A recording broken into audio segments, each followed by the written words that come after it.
প্রিয় ছাত্রছাত্রী, আশা করছি তোমরা সবাই খুবই ভালো আছো।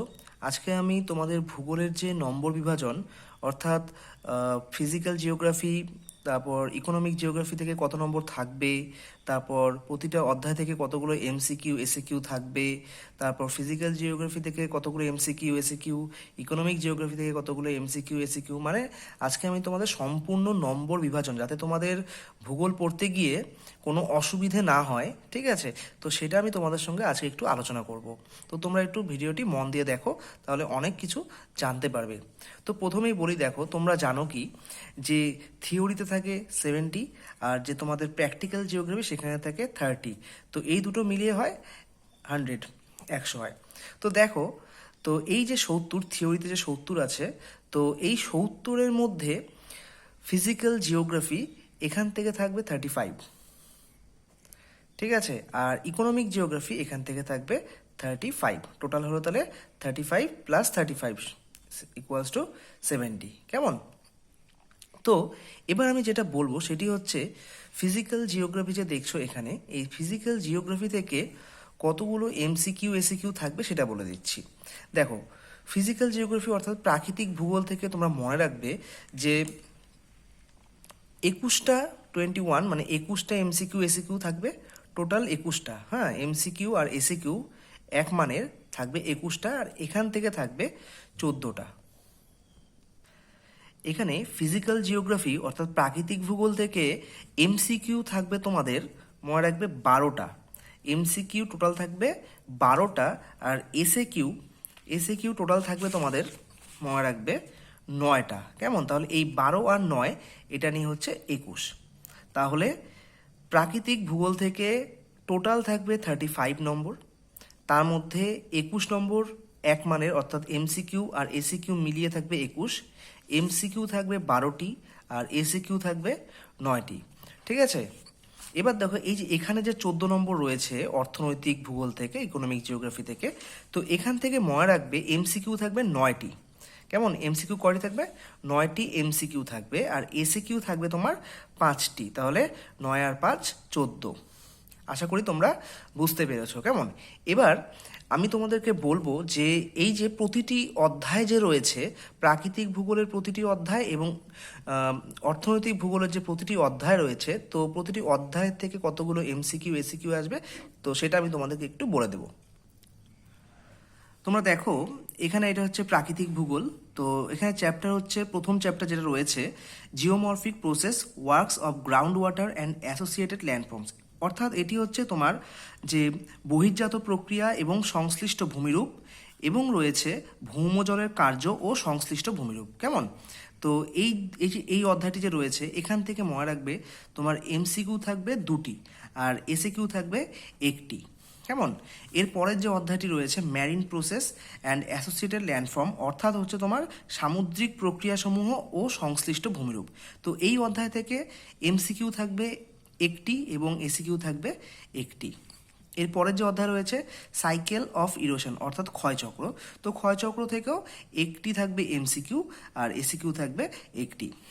এরপর রয়েছে ড্রেনেজ প্যাটার্ন অর্থাৎ জল নির্গম প্রণালী বা নদী নকশা, তো এখান থেকে থাকবে এমসিকিউ 1টি, এসিকিউ 1টি। এরপর সয়েল অর্থাৎ মৃত্তিকা থেকে 2টো এমসিকিউ থাকবে আর এসিকিউ থাকবে 1টি। এরপর অ্যাটমসফিয়ার অর্থাৎ বায়ুমণ্ডল, তো বায়ুমণ্ডল থেকে থাকবে তোমার হচ্ছে 3টি এমসিকিউ আর 2টি থাকবে এসিকিউ। এরপর রয়েছে বায়োডাইভার্সিটি অর্থাৎ জীববৈচিত্র্য, এখান থেকে 1টি থাকবে এমসিকিউ আর 1টি থাকবে এসিকিউ। ম্যান এনভায়রনমেন্ট ইন্টারাকশন অর্থাৎ হচ্ছে মানুষ পরিবেশ আন্তঃসম্পর্ক, তো এখান থেকে একটা থাকবে এমসিকিউ আর একটা থাকবে এসিকিউ। প্রাকৃতিক ভূগোল থেকে এমসিকিউ আর এসিকিউ, তো এখানে দেখো, তো এমসিকিউ টোটাল আমি কত বললাম যে 12টি থাকবে এমসিকিউ আর 9টি থাকবে এসিকিউ। টোটাল এখানে লিখে দিচ্ছি আমি, দেখো 12টি থাকবে এমসিকিউ আর 9টি থাকবে এসিকিউ, ঠিক আছে? তো এখানে দেখো যে ডেসক্রিপটিভ টাইপ কোশ্চেন যেটা আছে তোমার হচ্ছে 7 মানের। তো এই যে এখানে প্রথম যে অধ্যায় দেখো, যে জিওমরফিক প্রসেস, তারপর তোমার হচ্ছে marine process and associated landform, cycle of erosion, drainage pattern, soil. তো এই যে এই 1 2 3 4 এই 5টি যে অধ্যায় রয়েছে, তো এখান থেকে থাকবে 7 নম্বর। তো এখানে 7 নম্বর কোনো একটি কোশ্চেন 7 নম্বর থাকে না, এখানে 4+3 অথবা 5+2 এইভাবে থাকে, ঠিক আছে। তো এরপর দেখো যে রয়েছে অ্যাটমসফিয়ার, বায়োডাইভার্সিটি আর ম্যান এনভায়রনমেন্ট ইন্টারঅ্যাকশন। এই যে 3টি অধ্যায় রয়েছে, মানে বায়ুমণ্ডল, জীববৈচিত্র্য আর হচ্ছে মানুষ পরিবেশ আন্তঃসম্পর্ক বা মিথস্ক্রিয়া। তো এই অধ্যায় থেকে থাকবে টোটাল 7 মান। কেমন, মানে এই 3টা থেকে টোটাল 7 মান আসবে। এরপর দেখো রয়েছে ইকোনমিক জিওগ্রাফি, যেটা হচ্ছে অর্থনৈতিক ভূগোল। তো এই অর্থনৈতিক ভূগোলের প্রথম অধ্যায় যেটা রয়েছে economic activities, primary activity agriculture, মানে অর্থনৈতিক কার্যাবলী আর প্রথম শ্রেণীর অর্থনৈতিক কার্যাবলী কৃষিকাজ। তো এখান থেকে তোমরা মনে রাখবে এমসিকিউ থাকবে 2টি আর এসিকিউ থাকবে 1টি। এরপর রয়েছে সেকেন্ডারি অ্যাক্টিভিটি ইন্ডাস্ট্রি, মানে হচ্ছে দ্বিতীয় শ্রেণীর অর্থনৈতিক ক্রিয়াকলাপ আর ইন্ডাস্ট্রি শিল্প। তো এই যে অধ্যায়টি রয়েছে এখান থেকে 2টো এমসিকিউ আর একটা কিন্তু এসিকিউ আসবে। এরপর রয়েছে টার্সিয়ারি, কোয়াটারনারি আর কুইনারি অ্যাক্টিভিটিস, মানে হচ্ছে তৃতীয় শ্রেণী, চতুর্থ আর হচ্ছে পঞ্চম শ্রেণীর অর্থনৈতিক কার্যাবলী। তো এই 3টি অধ্যায় আলাদা আলাদা অধ্যায়, কিন্তু এই 3টি থেকে একসাথে তোমার মানে 3টি থেকে এমসিকিউ আসবে 2টি আর এসিকিউ থাকবে 1টি। এরপর হচ্ছে পপুলেশন অ্যান্ড সেটেলমেন্ট, এটা হচ্ছে জনসংখ্যা ও জনবসতি। তো এই অধ্যায় থেকে থাকবে তোমার 2টো থাকবে এমসিকিউ আর একটা থাকবে এসিকিউ। এরপর রয়েছে রিজিওনাল ইকোনমিক ডেভেলপমেন্ট, এখান থেকে থাকবে তোমার হচ্ছে একটা থাকবে এমসিকিউ আর এসিকিউ থাকবে 1টি। কেমন, তো এখান থেকে টোটাল আমি কত বলছিলাম যে এমসিকিউ আসবে 14টি আর এসিকিউ থাকবে তোমার 5টি। কেমন, তো এরপর দেখো যে ইকোনমিক অ্যাক্টিভিটিস, প্রাইমারি অ্যাক্টিভিটি, যে এই যে তোমার কৃষিকাজ, এগ্রিকালচার যে অধ্যায়টি রয়েছে কৃষিকাজের, তো সেখান থেকে কিন্তু একটা 7 নম্বরে প্রশ্ন থাকবে, মানে এটাও ভেঙে ভেঙে থাকবে 4+3 অথবা 5+2, তো এইভাবে থাকবে। তো এখানে টোটাল 7 নম্বর একটা বড় কোশ্চেন হবে এখান থেকে। ইন্ডাস্ট্রি আর যে পরে যে তৃতীয় শ্রেণীর অর্থনৈতিক ক্রিয়াকলাপ, চতুর্থ আর পঞ্চম শ্রেণীর যে অর্থনৈতিক ক্রিয়াকলাপ, এই দুটো মিলিয়ে 7 নম্বরের আসবে, ঠিক আছে।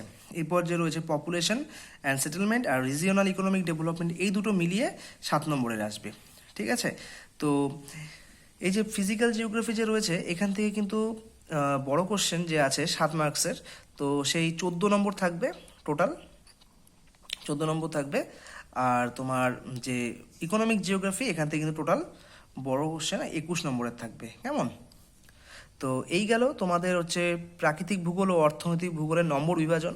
আশা করি তোমরা বুঝতে পেরেছো। আর ভিডিওটি যদি ভালো লেগে থাকে তাহলে অবশ্যই একটা লাইক করে দিও, আর ভালো লাগলে সাবস্ক্রাইব করে দিও। কেমন।